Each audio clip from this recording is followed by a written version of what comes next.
Broadcasting from the business capital of the world, this is the Podcast Business News Network. Welcome back to the show. We are with Ecology by Design from Asheville, North Carolina. Please welcome Teresa Rogerson back with us today, talking about her work as a landscape designer, consultant, project management, with her years of experience changing the landscape of your home, your business, your loved one's spaces. She has a knack for this, clearly. A lot of education, a lot of experience, and we're excited she's back with us today. How are you? Good, Jill. How are you? Thanks. I'm doing fantastic. Still a little cold in New York. You're down in Asheville. How's the weather there? It's better. Yeah, we're thawing out some. Oh, well, it's all right. We'll get through. I know this is your busy time. You're doing a lot of prep work. But for those that may not know, of course, first, how do we contact you? You can go to my website, www.ecobydesign.net. You can also find me on Houzz, the kind of social media for all things home and garden, Houzz. And you can search for the pro there on Ecology by Design. All right. Well, for example, we talked now a few times in regards to a lot of how you're beautifying and you're changing and increasing the property's value and usage. What did you want to share with us for today? Well, I thought today we could talk a little bit kind of about the process of working with a landscape designer and kind of a little bit of day in the life of a landscape designer. I love it. Okay, break it down for us. Yeah. How does it work? Because I feel like a lot of it is somewhat mystifying to people, and they don't. And I've been kind of carrying this torch with you and with others about landscape design not really being appreciated as much as its full potential, the full potential of landscape design not really being appreciated and being, frankly, undervalued. And so I think breaking down a little bit of what it looks like to work with a landscape designer may help bring some clarity and understanding on that front, and to help show potential clients or just anybody how much a difference landscape can design, not just to the way your house looks and your bottom line, but actually how you live and how you enjoy your time, and even just how you feel in the world. So, yeah. Any questions before I Yeah, well, what do? You wake up. I mean, you must have projects that, you have consultations, you have a lot. But, I mean, I don't even understand the process. Is it hand to paper? Is it all 3D imaging these days? How are you? Yeah, explain it. Guide us through it. Well, first of all, I am extremely old school, and I'm okay with that. So I use pencil and paper, and I spend a lot of time on the site. And so what I do is, you're right, I do wake up. I wake up first and greet the day. And so if you've hired me to be a landscape designer, then I will let you know first and make sure I have permission, but come to your house and kind of snoop around. Generally I've asked the client to send, if they have a survey or architectural plans of their house on the property, any kind of image where I can see their property outline with the house on it is very useful. So I'll ask them to send me that. Sometimes people don't have that. Older then houses. Then they got to contact the town, right? Isn't there a process? But you still should be able to get your survey and all, right? Yeah, you can. Yeah, and nowadays with Zillow and stuff like that, I can simply go online. And satellite images. You could just hover over their house in your own drone, but you don't do that. Yeah, you can't, pretty much. And so I get that image so I can see where the house is on the site. And then I take that image with me to your site, and I'll take some photos. Those photos end up being great before and after pictures. And they're very important because so many times people are just like, what do you need the photos for, or whatever, and it's like, oh, just wait. First of all, I need them so I can see some of these subtleties of your property, but also afterwards, you're going to be flabbergasted at the difference, because it's hard for people to see just how good it's going to be after. So I've noticed that, and people are just blown away, and I am too. And that's part of the reason I love this work, is because the gratification is so, it's very present after installing a landscape. After the cleanup and getting the old stuff out is gratifying, and then installing a new design is gratifying, and then when the plants grow. Okay, so I'm at your place. I'm snooping around. I'm making measurements because I need to know where all the utilities lines are. There may be a gas line there. There's always drainage issues, almost always. I need to see how the water is running on your property. I need to see where the light falls. I need to see where the walls of your house are that are creating shade or that are making like a slippery area, where ice might form because the sun's not reaching it, and therefore it might not be the best place for gathering or for walking. And so I'm kind of OCD, no disrespect to OCD. We're not supposed to throw these terms around, but I'm kind of obsessively going over more or less every square inch of your property and looking at all of the constraints, meaning the things that are challenging, like things I just mentioned, or the fact that there's only this much space, or the fact that it's too wide open, all of the constraints, the things that create challenges within which the design, inform the design, the constraints inform the design. The solution is in the problem, I like to say. So I'm looking at all the constraints, but I'm also taking note of all the opportunities, because opportunities are there with constraints. And I mean, we could get philosophical and we could talk about life, like challenges being opportunities for growth, right? But in a landscape, it's very true. It's like, oh, wow, I only have this one narrow little area between my house and my neighbor's fence, or gosh, there's a gazillion constraints, and I'm sure anybody listening is like, oh yeah, I've got some problems, but that's where the opportunity lies to, like, oh hey, you've got this narrow area that nothing else is happening. Well, then let's use that for, the other day we decided we would use that area for an outdoor shower and a bike washing station for a client, because they're avid mountain bikers. They love to shower outdoors. And this one little hallway, basically outside between their house wall and a big brick retaining wall, there's nothing else going on there. And it's completely hidden from view from anybody. So outdoor shower, like if you want to take all your clothes off, you can do that. And otherwise this space would kind of be nothing. Not only that, around the back of the house, it's too public. You don't want to put your outdoor shower there. So, and the hallway that I've been calling it is right off of the driveway. So they come home from mountain biking, they just roll their bikes just a few more feet to the bike washing station, and then they strip down, and then they can hang up their stuff on the hooks on the wall. And now all of a sudden, an alleyway that had nothing going on has something going on that's super useful and super enjoyable to them. So backing up to my process, when I'm on your site, I'm thinking about all this. I'm looking like a child in a candy store almost at, like, oh, look at everything that could be done. And in a world where money grows on trees and we can just spend whatever we want, so many things, I mean, just everything is possible. But one of the constraints is finances. So I take information that I've gathered. I talk to you like, okay, let's get real. What is your budget? And a lot of people are just like, I have no idea. I don't know how much this stuff costs. And that's when I break the news to them that, landscaping is if you've ever done a remodel in your house and you've redone a kitchen or a bathroom, and it's like, oh wow, that was $30,000 just for a bathroom. Landscaping is like outdoor remodeling. Yeah. So it costs about that. It's a comparable cost to get, and so I tell people that to let them know. But what you've got to understand is when you spend that money, it's outside, it's not inside under a roof, but that is square footage.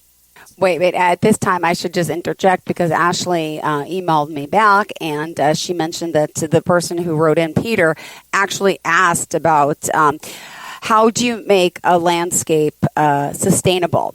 And I think this kind of goes hand in hand with what we're talking about as well, the cost. But you are a sustainable designer, correct? So you are making changes like to help people save on their money, save on their water bills, less maintenance and saving time. So you're also saving money that way. So I think this question actually goes hand in hand, if you don't mind touching upon the sustainability factor that Peter from Lake Grove asked about. Or, great. Yeah, totally. Making a landscape sustainable is, yes, I went to the Conway School of Landscape Design specifically because it's ecological landscape design. And so what I'm trying to do is reduce the inputs, reduce the cost, reduce the maintenance and all the just doing. I just kind of want the landscape to be so that I can sit in it and be and enjoy it and use it. So one way to do that is I use native plants or plants that are perfectly adapted to the area and are not going to cause problems or outcompete or go crazy invasive, which is a common, now people are it's starting to be more commonly understood about invasive plants that will just kind of take over. And then like in the South, we have kudzu. If anybody knows about kudzu, that's one. Oh, I don't. What's that? I'm sorry. Well, do you know what English ivy is up in New York? No, I don't. I know ivy. My dad has ivy plants that's hanging. Maybe it's not ivy, hanging down from the second floor that have been growing for years. But maybe that's a different type of ivy. It might be English ivy. It grows up around trees and kind of suffocates them. But kudzu was brought over as erosion control from Asia, and it went out of control. And it looks like someone dropped a blanket over the forest. And so you just see this wavering, the trees underneath a blanket of kudzu, and it's cutting out all the light that gets to the forest floor, and it kills. And it's a perfect example of like, oh, wow, our intention is to help erosion. Let's bring something from the other side of the world. Yeah. Generally that doesn't work. So I like to stick with the native plants and planting appropriately. So if you have a hot, sunny, dry area in the Appalachian Mountains, which we totally have those, you're not going to put rhododendrons and mountain laurels and stuff that grows in rich soils in the woods. So you're going to plant right place, right plant for the conditions. So that's one way to make a landscape sustainable. Also, I look for ways to passively manage water.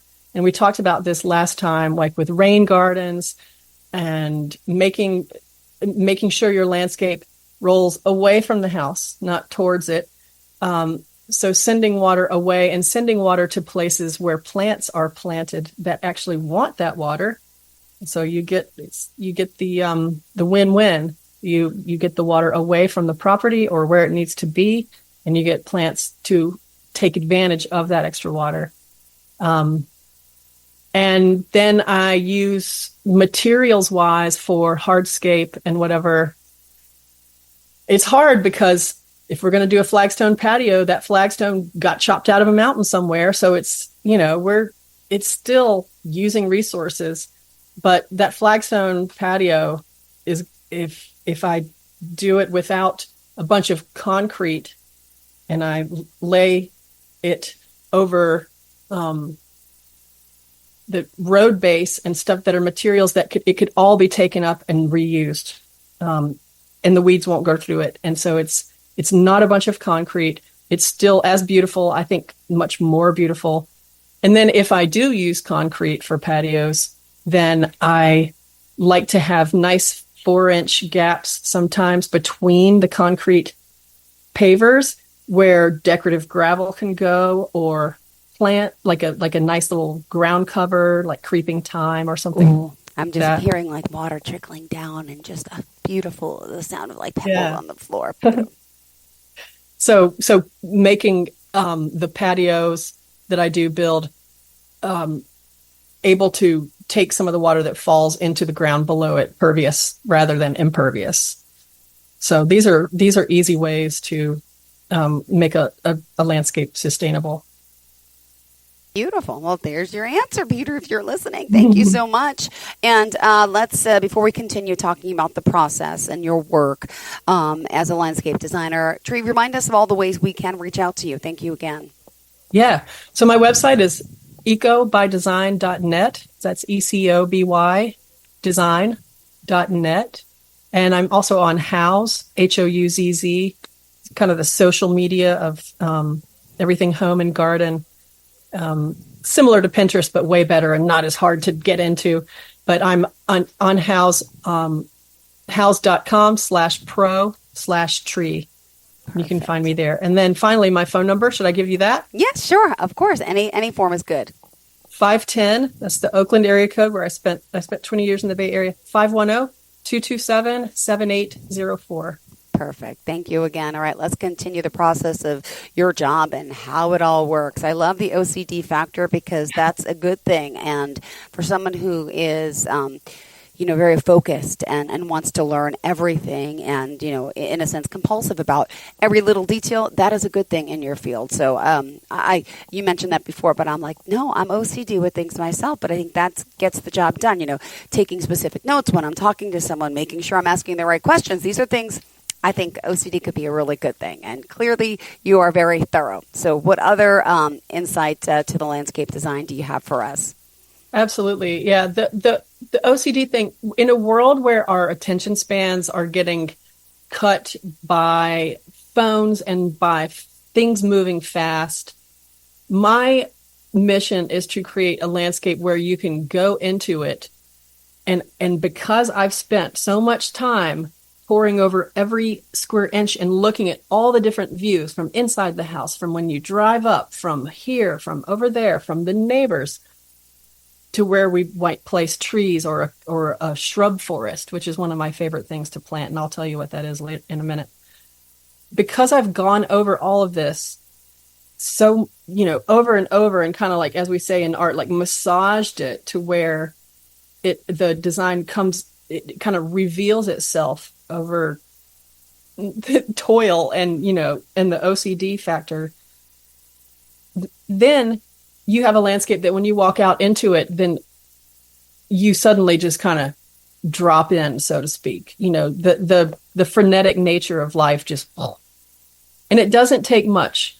Okay, so I'm at your site. I'm looking at all the different views. I'm taking measurements at, okay, where does the sun rise, and what do I see out of this window? Because your landscape is supposed to look good from the inside out. It's supposed to look good when you're from the outside in or towards the house. And then I'll go home and go to the office and create a preliminary landscape design. And so that's going to mean ideas, putting down on paper, collecting websites and links to show you, and a list of plants to see if we're on the same page about like textures and colors and the aesthetic of the place. And this is after having spoken with you for a couple of hours at kind of like a get to know you and what are your hopes and dreams meeting. And then we'll meet after that preliminary design is complete. Usually that's about 2 weeks after starting. And that's when things really start to get exciting, because the client sees like, oh, wow, they can see some kind of materialization of something that maybe has just been in their head or an idea that they've had. And then it's like, oh no, some of these things are actually possible. And also they'll see like, wow, I never thought this yard was so useful or had so much that could be done with it. And that's where I'm like, yeah, you could do this and more. Because these little lost corners of the yard, everybody has them. Even in a condominium, little lost corners where nothing's going on are opportunities for beautification or something where you could actually use it, like that bike cleaning station and outdoor shower. And so at that preliminary design meeting, we go over lots of things. Usually that's a couple of hours. And then I take that information back to the drawing board, literally, and put and make adjustments and refine.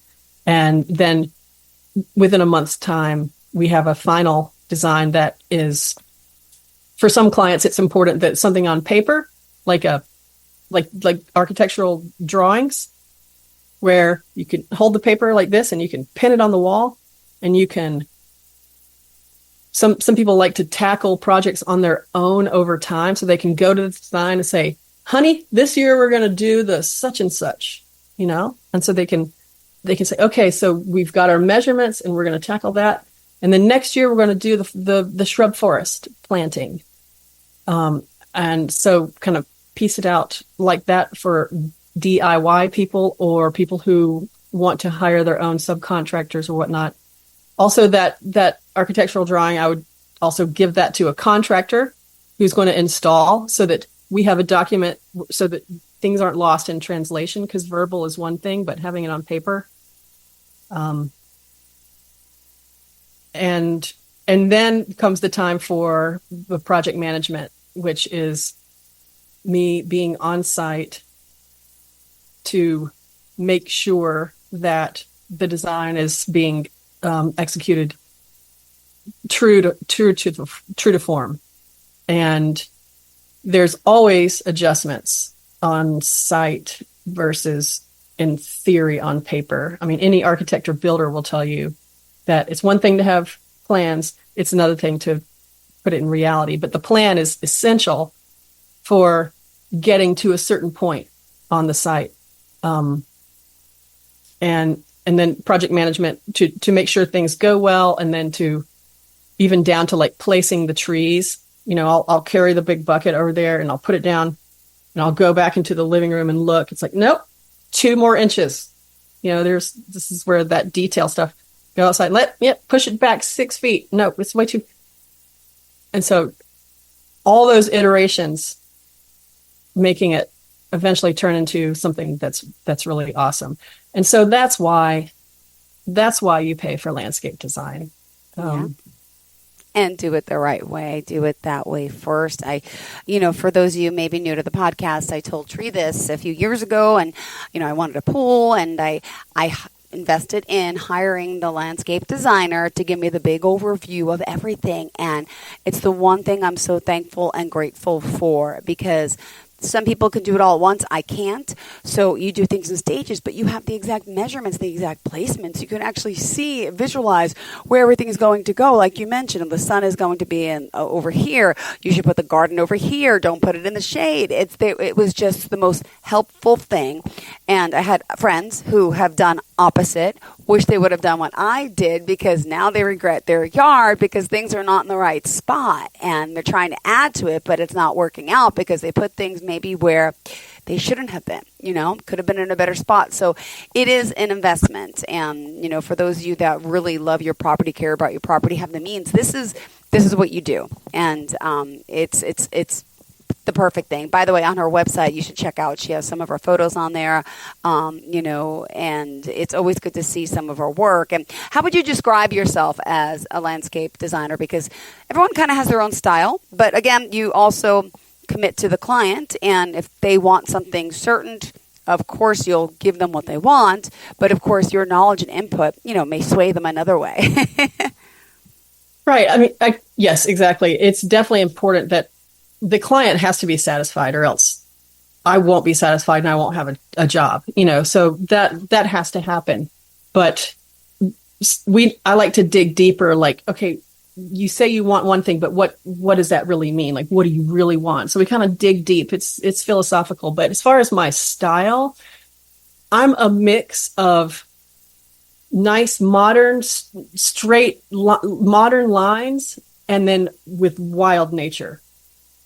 So kind of the whole spectrum. I love the contemporary straight lines that we can get with materials like concrete and stone and cut stone, and then juxtapose that with just kind of a wild and ranging things growing. So I'm not the kind of person who has like necessarily like little rounded shrubs in a row.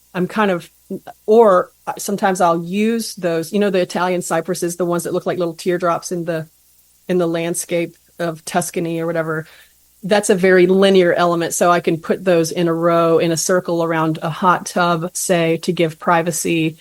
But so the mix between organic and kind of crazy with very geometric and contemporary. So old and new together. I don't know if I could describe that in one word, but hip. I'm a hip landscape designer. Oh my gosh. Yeah, I like the hipness of it. All right. Well, speaking of, we got 2 more minutes left here. How did you want to kind of sum up for today? Let me just tell you what a shrub forest is, and get people excited. Maybe like, maybe I need to call her for a shrub forest. It's we know what trees are. They grow tall. They provide shade. All that. Something that can come to life more quickly than waiting for a tree to grow, because sometimes we're starting from scratch, and people are like, I don't have 30 years to wait for a tree. But shrubs that can get 6 feet tall, 7, 8 feet tall, so that you get privacy. Yeah. You get habitat for birds and butterflies and all of that. You get blossoms, color, and you don't have a lawn to mow. So you can pack in different flowering and just beautiful evergreen, also shrubs, to create an environment where you have privacy, like to create a little nook, where instead of having a fence beside me, I have a shrub forest. Wow. That is my height or a little taller, so that I have that privacy and the other benefits without having to just build a stark fence. Wow. Amazing. Not to mention the benefits for habitat, especially for the birds. And beautiful. Well, thank you for sharing this. Let's remind everyone how we can contact you, please, darling. Yeah, ecobydesign.net, ECOBY design.net, and I'm on houzz.com/pro/tree. Awesome. I love it. And just so fitting, your nickname. Who gave you the nickname Tree originally? When did that come into play? Just curious. I was working at a pizza joint in high school, and my manager called me Tree Rollins because he loved the basketball player named Tree. Oh, I love it. Well, thank you so much. And I'm really tall. I'm like 6'3". There you go. Thank you. For those that didn't know, I remember I was waiting for her to say it. But thank you so much, sweetheart. You have a fantastic day. And thanks, Jill. Look at the beautiful trees are out there, and plants, I should say, or shrubs. Unless I'm calling them the wrong terminology. But how would you describe what's behind you in a nutshell? Well, I got some trees and planters back there, Norfolk Island pine, and then just some house plants here that I'm kind of experimenting with and growing. Great trees and plants. Thank you so much. You have a fantastic day, and looking forward to our next conversation. Enjoy. Hey, thanks, Jill. Bye-bye.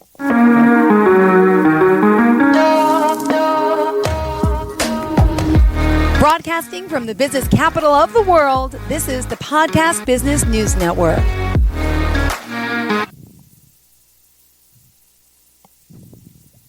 Adopt US Kids presents Multiple Choice Parenting. Your daughter just had her first breakup. Do you A, put yourself in her shoes? How could he do this to you?